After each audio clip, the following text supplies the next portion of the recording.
The moment you feel emotionally triggered, something important has already happened. Your body has reacted before your mind had a chance to speak. That tightness in your chest, the heat in your face, the sudden urge to defend, explain, or strike back, that's not weakness. That's biology. Your nervous system is trying to protect you, not guide you. Most people make the same mistake right here. And they treat the trigger like an emergency that needs an immediate response. It doesn't. The first thing you need to do when you're emotionally triggered is slow the moment down. Not by thinking faster, not by explaining yourself, by grounding your body, lower your shoulders, unclench your jaw, breathe deeper than the emotion. When your body slows, your power returns. Triggers feel urgent because your system believes something is at risk, your respect, your safety, your worth. But reacting doesn't protect those things. It usually sacrifices them. You don't need to respond while activated. You don't need the perfect words. You don't need to prove anything. You need space. The strongest people are not the ones who never feel triggered. They're the ones who notice it early and refuse to let it drive. Awareness is the interruption. The second you say internally, "I'm triggered right now," the reaction loses its grip. You've stepped out of the emotion and into observation. That shift matters because emotions are temporary, but reactions create consequences. When you're triggered, your perception narrows. You hear threat where there may be none. You assume intent that hasn't been confirmed. You speak from defense instead of clarity. That's not the moment to solve, correct, or confront. It's the moment to regulate. Silence is allowed here. Delay is allowed here. Stepping back is allowed here. You are not weak for choosing restraint. You are disciplined. Once the emotional surge passes, and it always does, your thinking returns, your tone softens, your words become intentional again. Only then does communication become useful. Another key shift is this: you are responsible for your response, not for the trigger itself. People, situations, and memories will activate you sometimes. That doesn't mean you failed. It means you're human. What defines you is what you do next.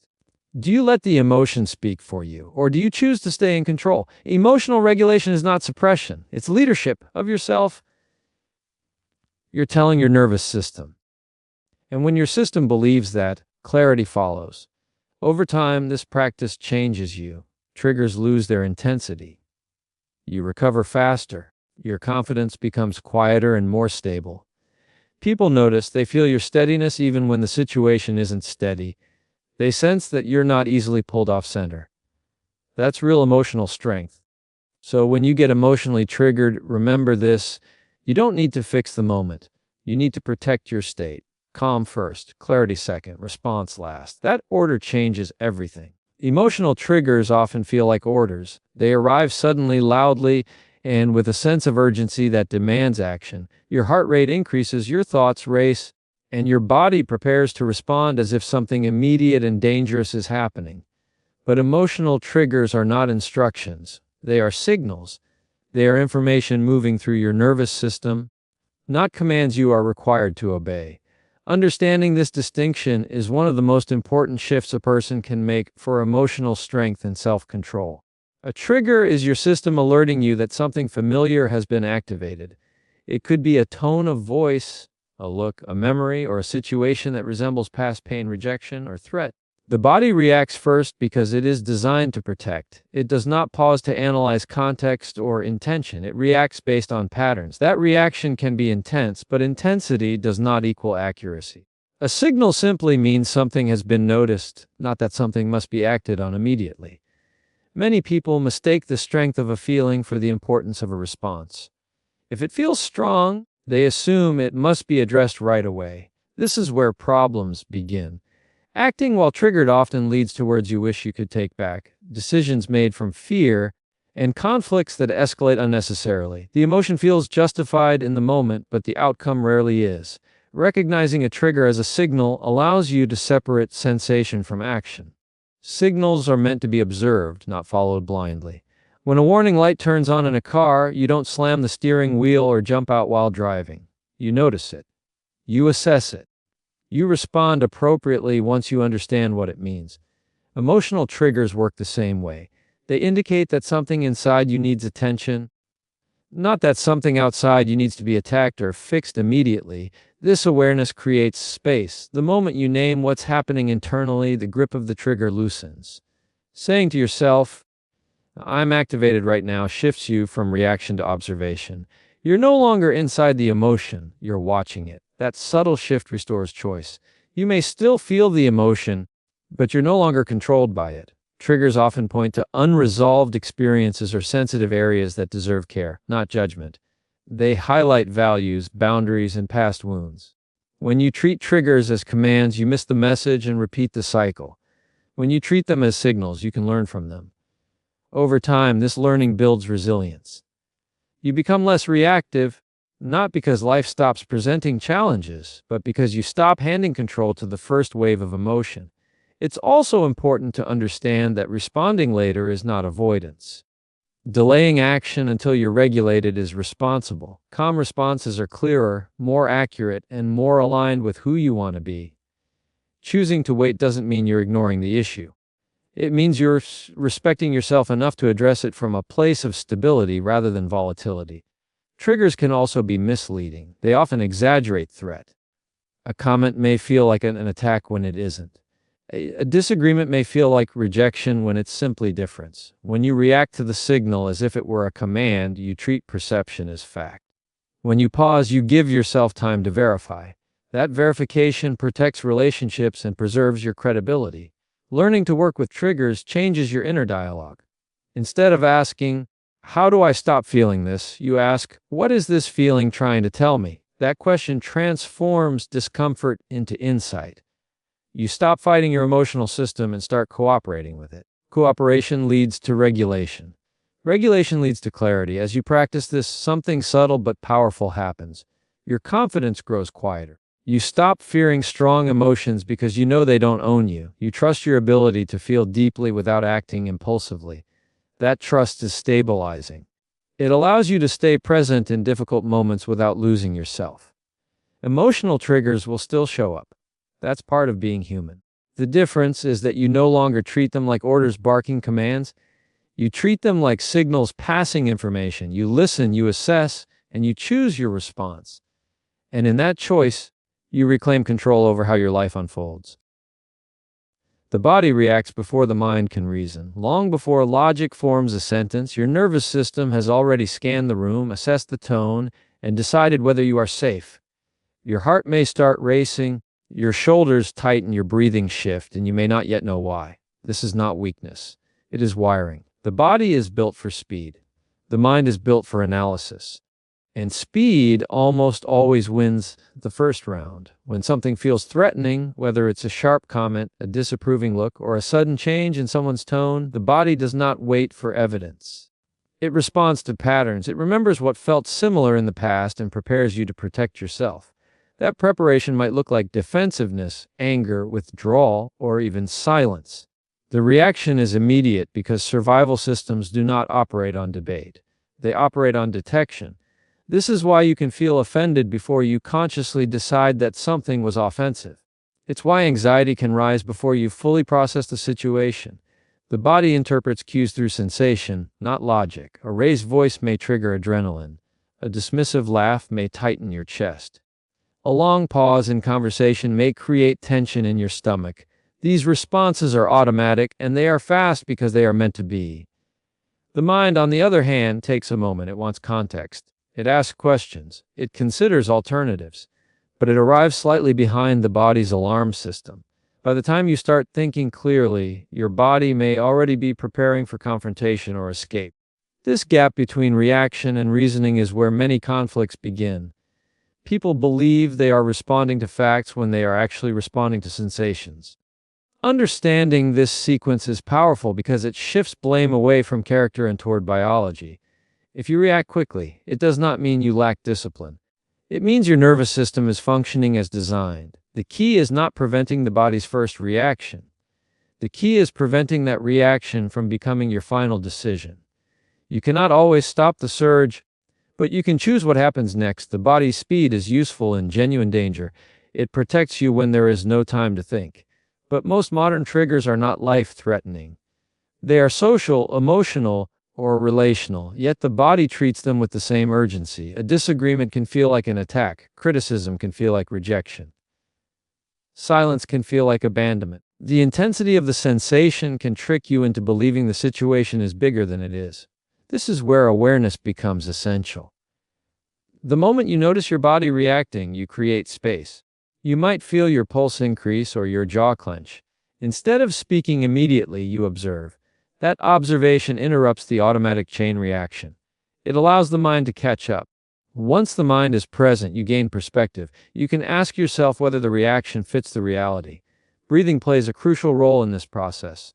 Slow, deliberate breaths signal safety to the nervous system. They communicate that the threat is not immediate. When breathing steadies, the body begins to settle. As the body settles, the mind clears. This simple shift changes the quality of your response. Instead of reacting from alarm, you respond from intention. The more you practice noticing bodily reactions, the faster you regain control. You begin to recognize your patterns. Maybe your shoulders tense when you feel judged. Maybe your voice sharpens when you feel misunderstood. These physical cues become early warning signals. They tell you that emotion has arrived before your thoughts have organized themselves. With practice, this awareness shortens the gap between reaction and reasoning. It is also important to remember that the body is not your enemy. It is not overreacting on purpose. It is trying to keep you safe based on past experiences. When you treat your physical reactions with curiosity instead of frustration, you build trust within yourself. You stop fighting your emotions and start guiding them. Guidance is far more effective than suppression. Over time, repeated calm responses teach the body new patterns. When you stay composed in situations that once triggered you, your nervous system updates its understanding of safety. It learns that not every raised voice means danger. It learns that disagreement does not equal rejection. This learning reduces the intensity of future reactions.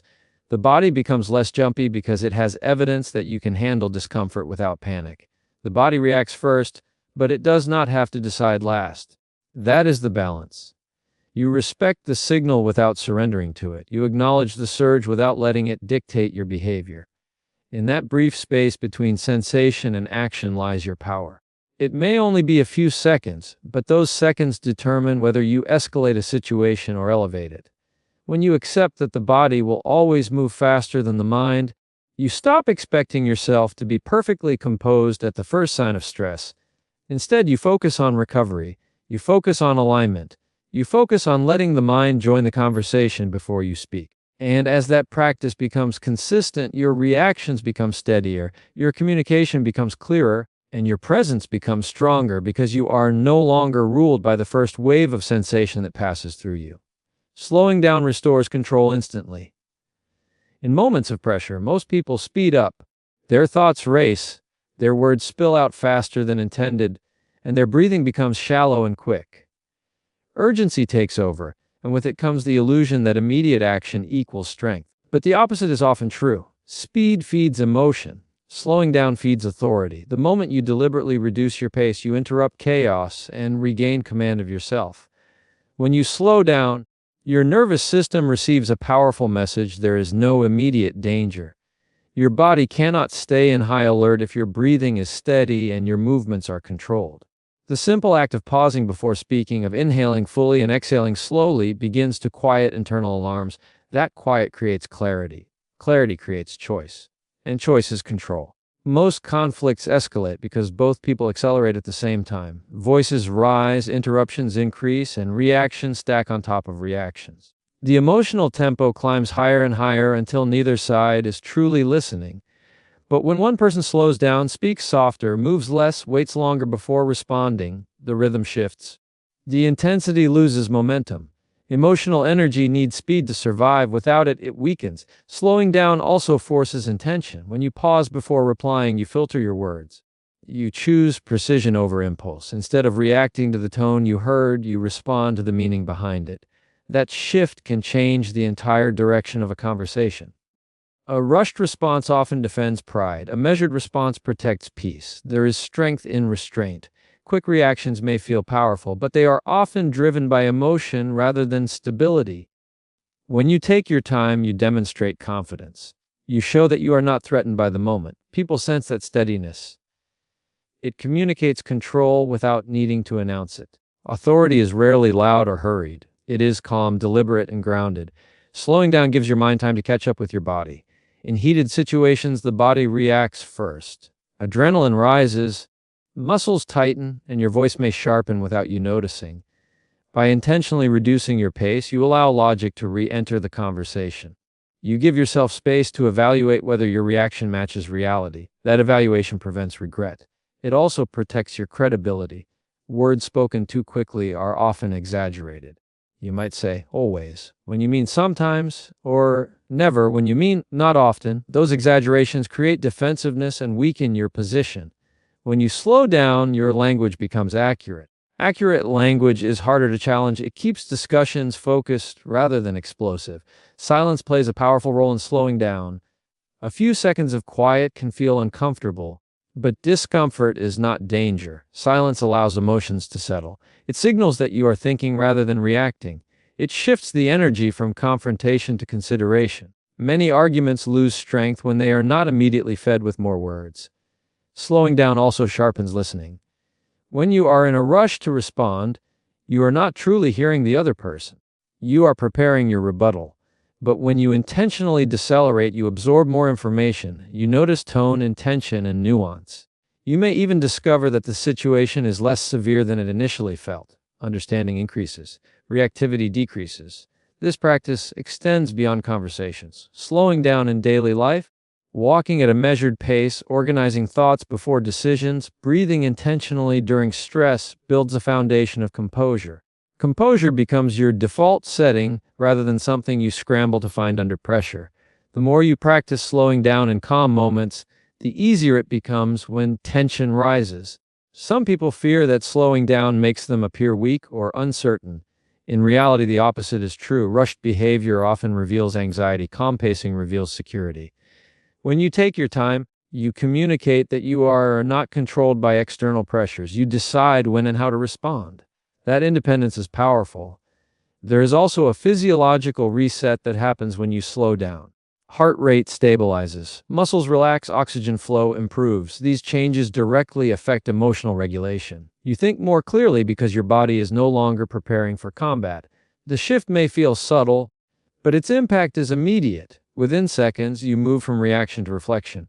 Slowing down is not about avoidance. It is about alignment. You are aligning your response with your values instead of your impulses. You are choosing effectiveness over immediacy. That choice protects relationships, strengthens communication, and builds self-respect. Each time you resist the urge to rush, you reinforce your ability to lead yourself. Control is rarely about dominating a situation.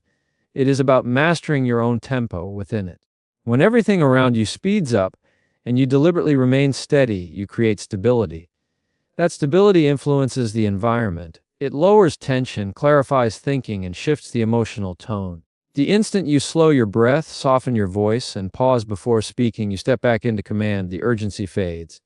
The pressure decreases. Your mind sharpens. In that deliberate pace, control returns, not because the situation changed, but because you did. Awareness breaks the reaction loop. Most reactions are not decisions, they are patterns.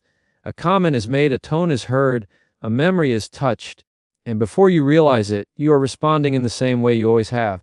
The loop is fast and familiar. It begins with a trigger, moves into emotion, and ends in behavior. Then comes regret, justification, or repetition. Without awareness, the cycle continues automatically, reinforcing itself each time it runs. The reaction loop thrives on speed and unconscious habit. Something happens, your body reacts, your mind defends, and your behavior follows. There is no space in between, no evaluation, no choice. Just momentum. That momentum feels powerful, but it is mechanical. It is built from past experiences, stored beliefs, and protective instincts. When you live inside that loop, you are not truly responding to the present moment. You are replaying the past in real time. Awareness interrupts that replay. The moment you notice what is happening inside you, the loop weakens. Not because the emotion disappears, but because you are no longer fully identified with it. You shift from being the reaction to observing the reaction. That shift may last only seconds, but those seconds are enough to change the outcome. Awareness begins with noticing physical sensations. Tight shoulders, a clenched jaw, a rising heartbeat. These signals appear before words do. They are early indicators that the loop is starting. If you can recognize them without judgment, you create distance from automatic behavior. Instead of snapping, withdrawing, or escalating, you pause. That pause is small but powerful. It gives your reasoning mind time to engage. Most people believe they need to control their emotions to stop reacting. Control often leads to suppression, and suppression builds pressure. Awareness is different. It does not push the emotion away. It allows it to exist without immediate action. You can feel anger without expressing it destructively. You can feel embarrassment without lashing out defensively. Awareness gives emotion room without giving it control. The reaction loop is fueled by assumptions. Someone interrupts you and you assume disrespect. Someone disagrees and you assume rejection. These assumptions are rarely questioned because the loop moves too quickly. Awareness slows the process. It asks, what else could this mean? That question alone can dissolve intensity. When you consider alternative explanations, your emotional charge decreases. Curiosity replaces certainty. Awareness also exposes patterns.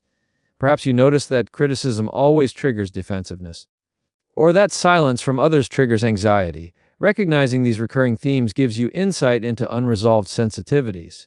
Instead of blaming the external situation each time, you begin to see your internal blueprint. That recognition empowers change. You cannot alter a pattern you refuse to see. Breaking the loop does not mean you will never feel strong emotion again. It means strong emotion will no longer dictate your behavior automatically. There is a difference between feeling and reacting. Feeling is natural. Reacting without thought is optional. Awareness creates the gap where choice lives. In that gap, you decide who you want to be in the moment. When awareness becomes habitual, your responses grow more intentional. You speak with clarity rather than urgency. You set boundaries without aggression.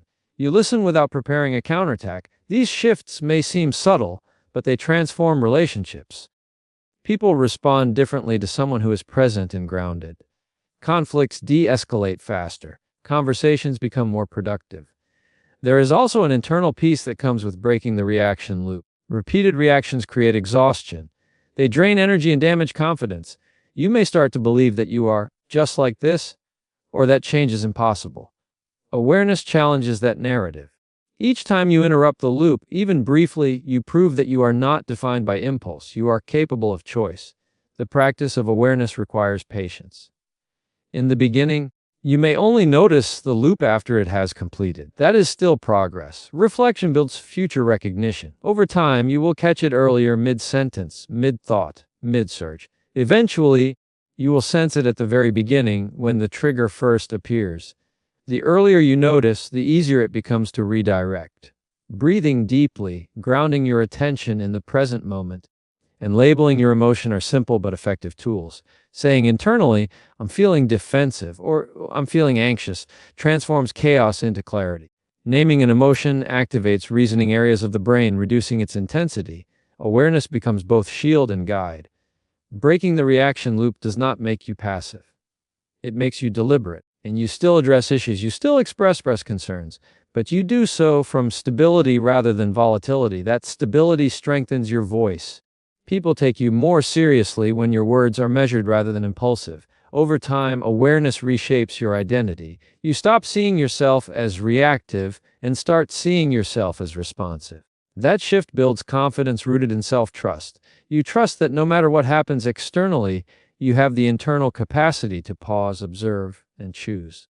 And in that consistent practice of noticing before acting, the old loops lose their grip, replaced by patterns of clarity, intention, and calm strength. You don't have to solve anything while triggered. In fact, trying to solve something in that state often makes it worse. When you're emotionally activated, your body is in protection mode. Your heart rate rises, your thoughts narrow, and your focus shifts toward defense rather than understanding. In that moment, clarity is compromised. Decisions made from that state tend to be reactive, not reflective. Yet many people feel pressure to fix the issue immediately, as if delay equals weakness or avoidance. It doesn't. When you are triggered, your primary responsibility is regulation, not resolution. The urge to solve comes from discomfort. You want the tension to end. You want relief. But relief gained through rushed reactions is temporary and often costly. Words spoken in heightened emotion can damage trust. Decisions made under stress can create consequences that linger long after the feeling fades. Stepping back is not neglecting the problem, it is protecting the outcome. Triggers distort perception. They magnify threats and minimize nuance. A small disagreement can feel like betrayal. A simple misunderstanding can feel intentional. In that state, your mind searches for evidence to justify the emotion rather than seeking balanced truth. Attempting to solve a conflict while your perspective is skewed is like trying to repair delicate machinery with shaking hands. Precision is lost. There is a difference between urgency and importance. When you are triggered, everything feels urgent. Your system signals that something must be addressed now. But most interpersonal issues are important, not urgent. They can wait for calm. They deserve thoughtful attention rather than emotional discharge. Giving yourself time allows the intensity to settle so the real issue can surface clearly. You also don't owe anyone immediate answers when you're activated. It is acceptable to say you need time to think. It is responsible to pause before responding to a message that stirred strong emotion. It is wise to delay a serious conversation until you can approach it with steadiness. This is not avoidance. Avoidance ignores. Regulation prepares. When you try to solve while triggered, your goal often shifts from understanding to winning. You defend your position, gather arguments, and push for validation. Listening becomes secondary. The other person senses this defensiveness and responds in kind. The interaction escalates. What could have been a productive conversation turns into a battle of reactions. Waiting until you are calm changes the tone entirely. You enter with curiosity instead of combat. Physical regulation is the first step. Slowing your breathing, stepping away from the environment, or moving your body can discharge excess adrenaline. These actions signal safety to your nervous system. As your body settles, your thinking expands. The narrow tunnel of triggered thought widens. You begin to see context again. You remember the bigger picture. Time also restores perspective. Many problems shrink when viewed later. What felt catastrophic in the moment may feel manageable hours afterward. Emotional intensity is rarely permanent. It rises, peaks, and falls. If you commit to solving only when you are centered, you avoid making permanent decisions based on temporary states. There is strength in restraint.